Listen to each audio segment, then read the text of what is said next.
함께 읽으신 마태복음 2장 1절에서 우리 12절 말씀 가지고 예수 탄생에 대한 반응이라는 제목으로 여러분들과 같이 말씀을 나누겠습니다.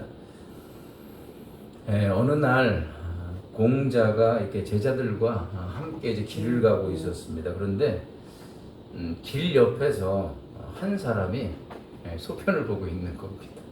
우리도 이제 종종 이런 그 광경을 목격하실 때가 있지 않습니까? 그랬을 때 이 공자가 그 사람을 불러서 아주 크게 호통을 치고 꾸짖었습니다.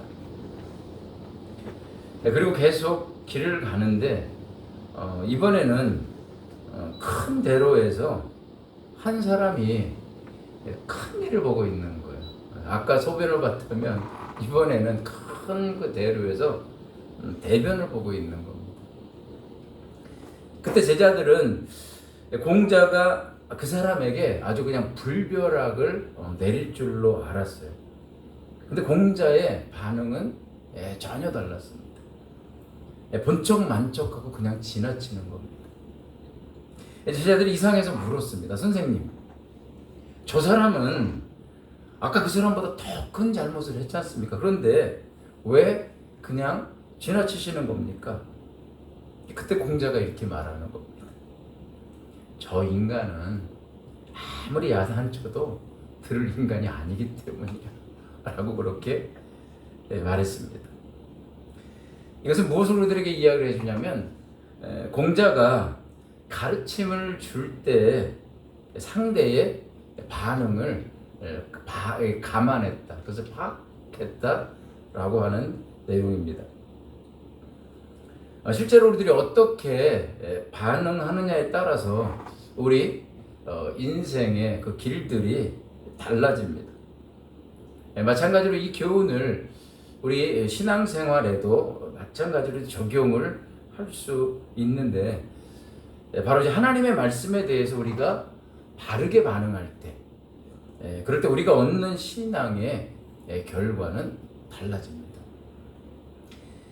열린 마음을 가지고 이제 적극적으로 하나님을 향해서 달려가는 사람들이 있어요. 하나님을 향해서 가리는 것 없이 활짝 열고 갈망의 마음을 가지고 하나님께 달려나가는 겁니다.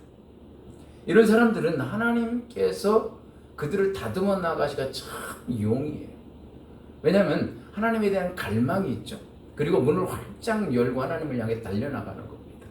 그러면서 하나님의 손길을 적극적으로 수용하고 받아들이는 겁니다.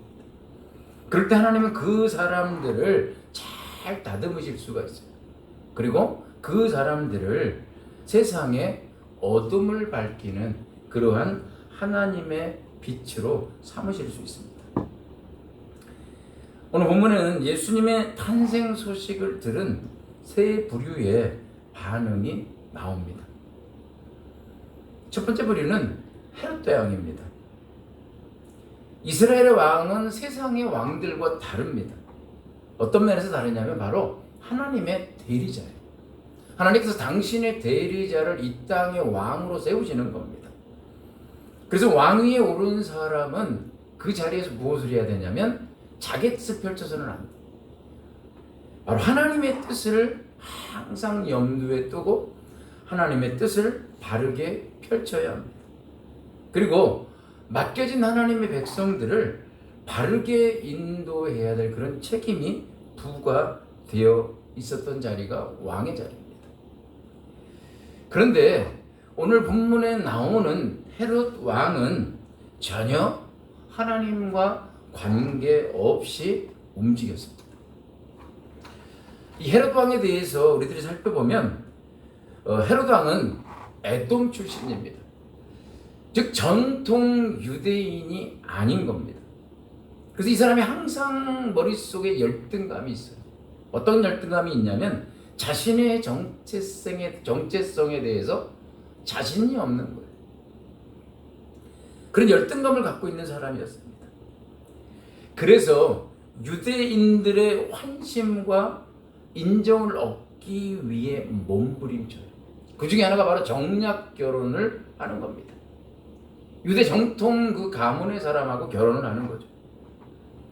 이어서 이 헤롯 왕은 로마 황제에게 유대의 분봉 왕으로 인정받기 위해 애씁니다.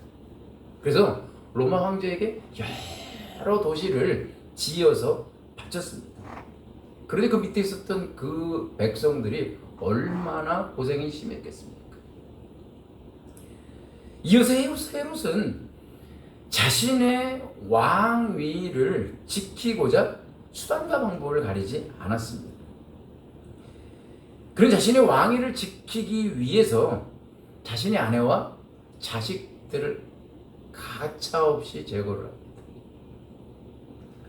오늘 말씀에도 이스라엘의 왕이 태어났다라고 하는 소식을 듣자 곧바로 무엇을 하냐면 그 태어난 메시아를 죽이기 위한 시도를 벌입니다.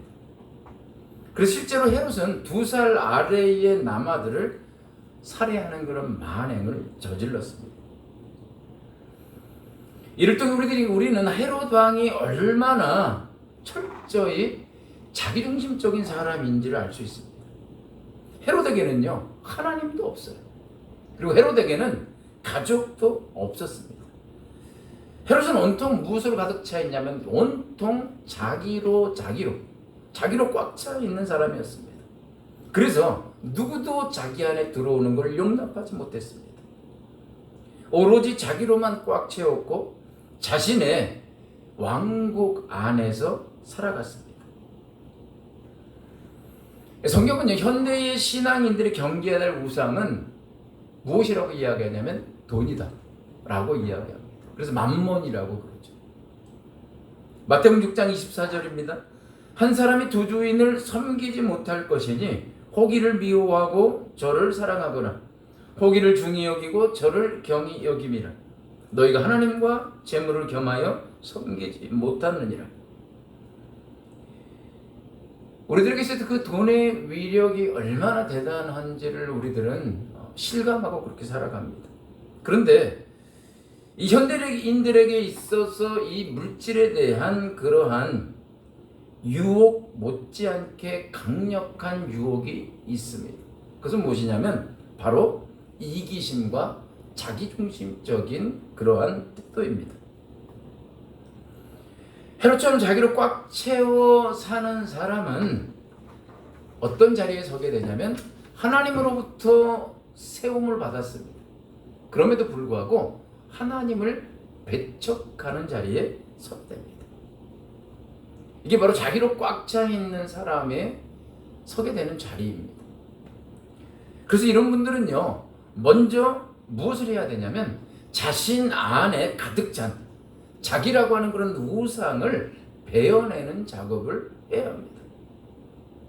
즉 자기라는 건축물을 허무는 그런 작업을 해야 하는 거예요.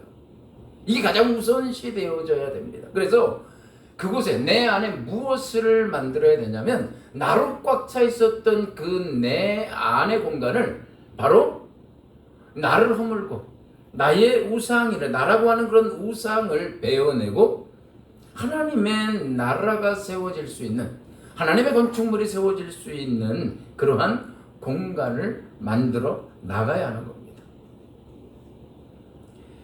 두 번째 다른 부류는 대제사장과 서기관입니다. 바로 4절에서 5절입니다. 왕이 모든 대제사장과 백성의 서기관들을 모아 그리스도가 어디서 나겠느냐 물으니 이르되 유대 베들레헴이오니 이는 선지자로 이렇게 기록된 바. 여러분, 대제사장과 서기관들은 그 누구보다도 하나님께 아주 가까이 배치되어 있는 사람들입니다. 제사장은 어떤 사람들이냐면 하나님께 드리는 그런 제사를 직접 주관하는 자들이죠. 서기관들은 어떤 사람들입니까? 이 사람들은 하나님의 말씀을 연구하는 사람들입니다. 즉 이들은 하나님 가까이에서 하나님의 일들을 하도록 그러한 직임을 받은 사람들입니다.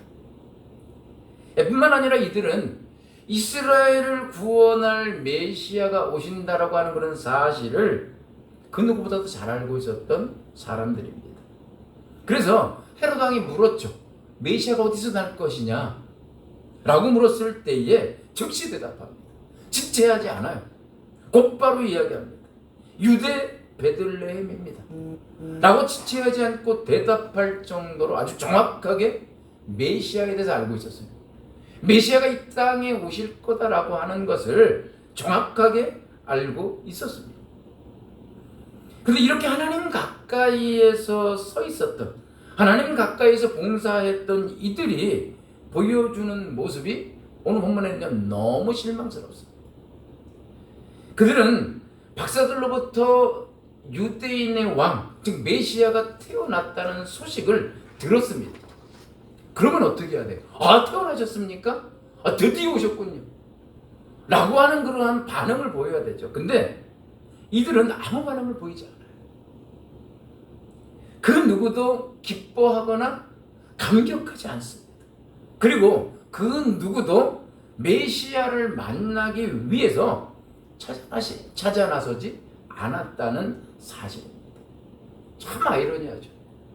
누구보다도 가까이 하나님 곁에서 하나님을 섬기도록 세움받은 이들이 하나님이 보내신 메시아가 이 땅에 왔다는 소식을 듣고도 잘 믿어하지 않아요. 아무 반응을 보이지 않는다는 것. 왜 이런 반응을 보이는 걸까? 라고 하는 겁니다. 그것은요, 가장 가까이서 하나님을 섬기는 이들이었지만 그들의 마음이 하나님을 향해서 닫혀있기 때문에, 하나님을 향해서 이처럼 닫혀진 마음일 때 아무리 하나님 가까이 있어도 소용이 없어요.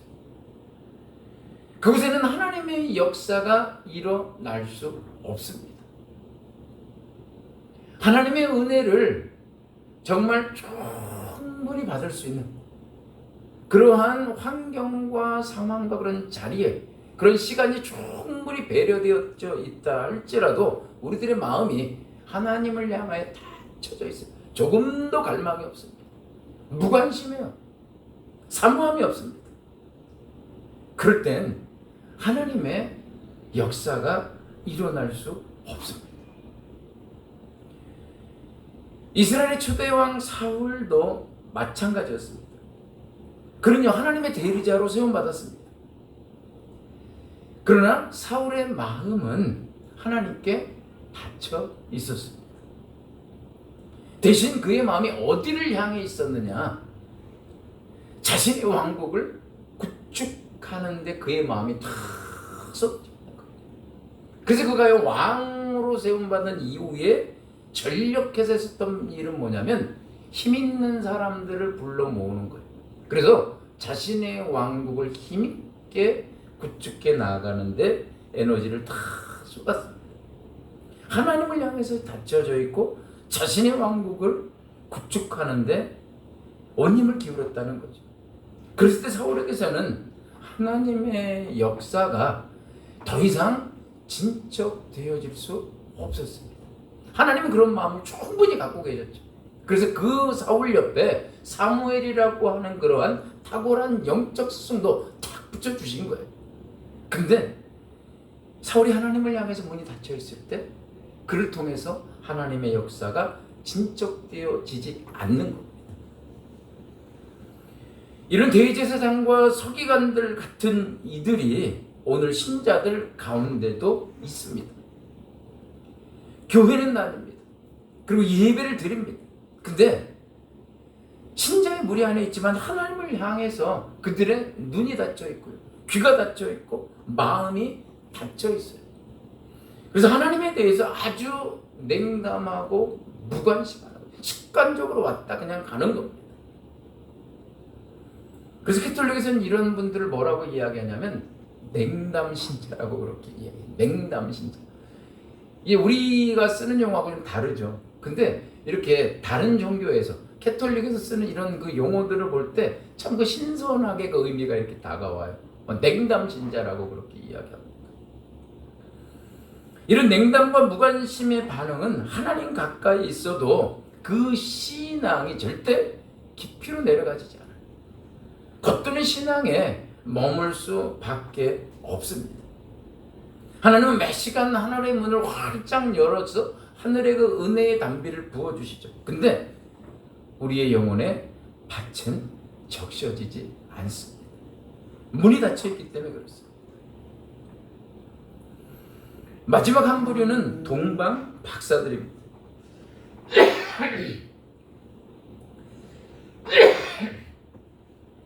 이들은요, 거리적으로 헤롯이 그리고 이제 대제사장과 서기관들이 바로 하나님 가까이, 바로 그 이스라엘의 수도 예루살렘 성전 가까이에 있었다면, 이들은요 거리적으로 아주 먼 동방에서 살았던 사람들입니다.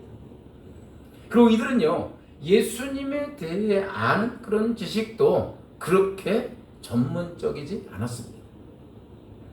그런데 불구하고 그들이 보여주는 모습은 참으로 도전적입니다. 먼저 이들은요 구도자의 정신으로 아주 먼 길을 달려옵니다. 먼 길을 마다하지 않는 겁니다. 징조로 나타나는 그 별 하나만을 보고 아주 멀고 그리고 험한 그런 길을 마다하지 않고 달려왔습니다. 오늘날과 다릅니다. 오늘날에도 우리들이 이렇게 안산을 벗어나고 우리들이 막 한 전라도만 가도 힘들어요.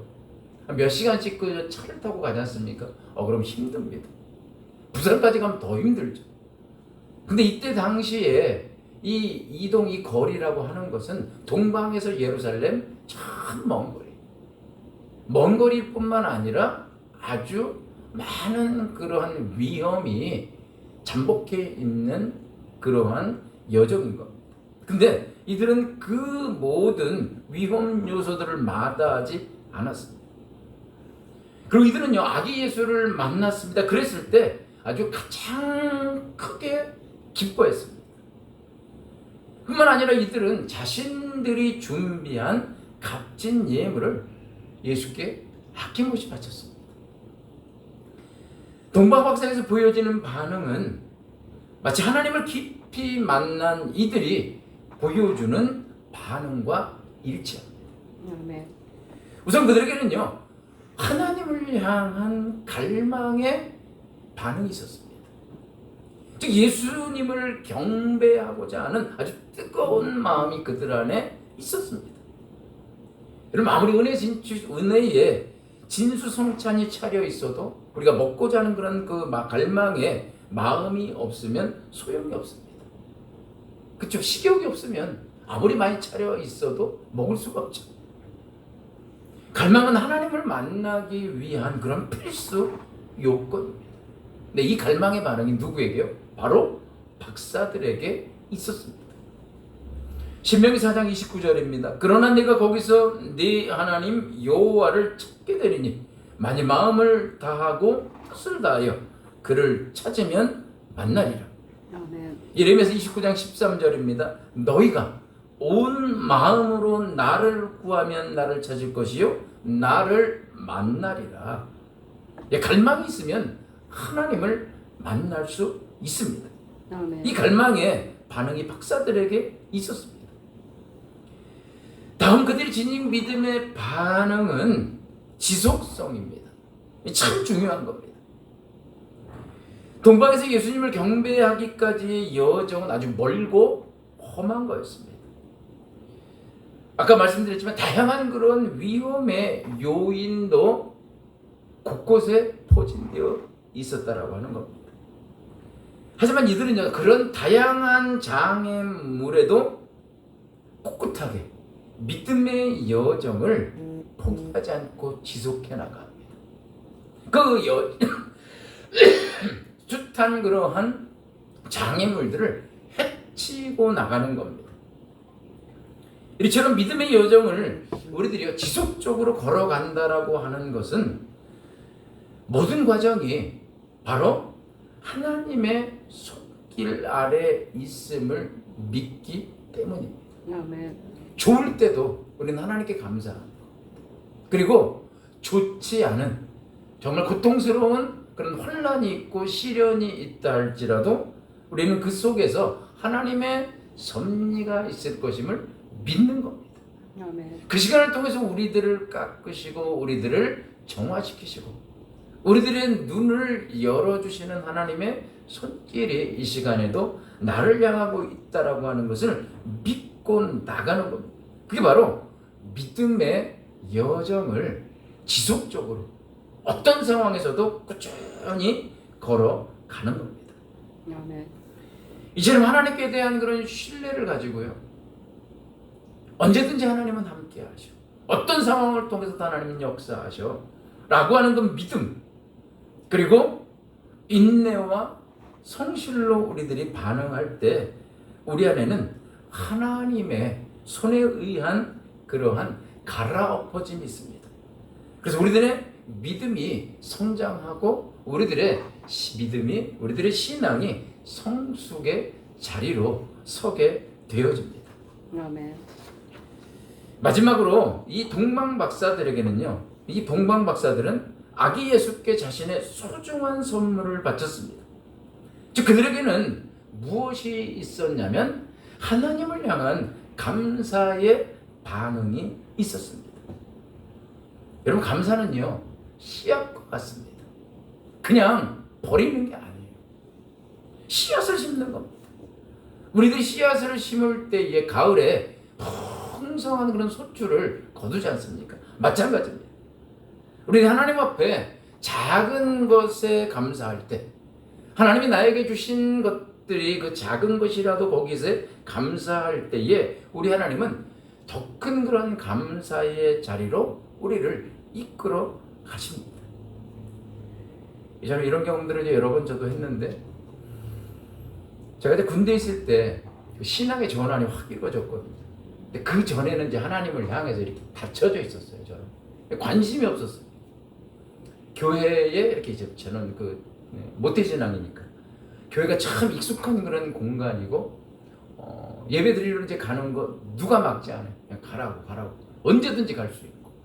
근데 제 마음이 하나님에 대해서 참 무관심했었던 그러한 신앙 가운데 있다 제가 군대에 들어가서 거기에서 살아계신 하나님을 제가 만났어요. 그 신앙의 전환이 이루어진 거예요. 그래서 제가 그때 아팠었던 그 몸이 하나님에 의해서 치료를 받았죠. 그래서 그 청주에 있는 그 시골 교회에서 제가 이제 신앙생활을 이렇게 하면서 그 작은 교회예요. 시골 안에 그 1시간에 이제 차 한 대 들어가는 그런 시골이거든요. 근데 어느 날은 예배드리는데 그 교회에서 차량 광고를 하는 거예요. 이렇게 우리 지금으로 얘기하면 콤비보다도 좀 더 큰 그 옛날 그런 그 버스인데, 그 차량을 이제 교회에서 구입해야 되겠다. 그 전에는 이제 그런 게 없고 이제 이런 봉고차만 갖고 있었는데, 그런 그 광고를 이제 하는 거예요. 근데 제가 그때 그 광고를 들으면서 마음에 그런 생각이 드는 거야. 한 100만 원 정도 든다고 그렇게 이야기를 하더라고요. 제가 헌금하고 싶은 그런 마음이 이렇게 생기는 거예요. 근데 이제 마침 그때 제가 군대 이제 직업군인으로 이렇게 있었는데, 그때가 군대 직업군인 들어가면 저축을 해요. 달달이 이렇게 얼마씩 뛰게 돼 있어요. 그래서 그게 한 3년인가 이렇게 붙게 되어 있거든요. 마침 그때가 이제 재형저축을 타는 그러한 그 시기하고 비슷하게 이렇게 겹쳤었어요. 그 광고가 딱 떴는데, 그 광고를 하실 때. 그래서 제가 그때 재형저축을 얼마를 받았냐면 300만 원을 이제 받았어요. 300만 원을 받았는데 그 중에서 제가 100만 원을 드려야 되겠다. 거기서 광고하는 게 100만 원이었으니까 이제 100만 원을 제가 드렸어요. 그 부모님에게 상의 안 했어요. 일부러. 이렇게 그런 거 상의하면 부모님이 한쪽에 뭐라고 하실 수도 있어가지고 안 하고 200만 원 이제 부모님께 드리고, 그 다음에 이제 100만 원은 하나님께 딱 드렸어요. 아주 기쁜 마음으로 드렸죠. 근데 이렇게 하나님께 감사의 예물을 드린 다음에 하나님께서 저에게 은혜의 선물을 주시는 거예요. 어떤 선물을 주시냐면, 제가 그때 그쪽 교회에 가서 그전하고는 다른 그 신앙의 세계의 문이 확 열렸어요. 그래서 그 별천지 같은 거예요. 참 그 신비했어요.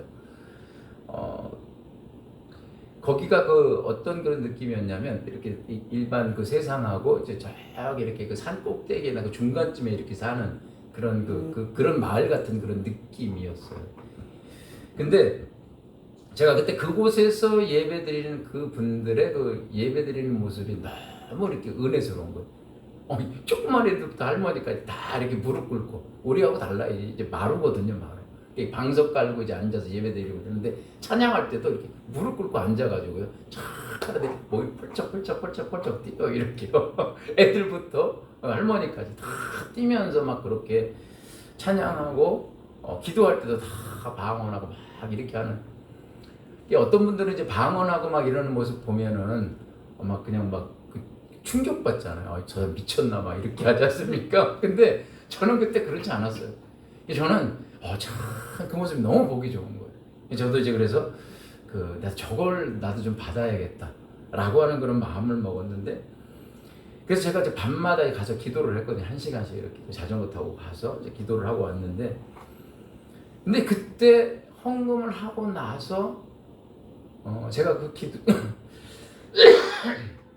은혜를 받기 위해서 작정하면서 기도를 계속 했었는데 한 6개월인가요?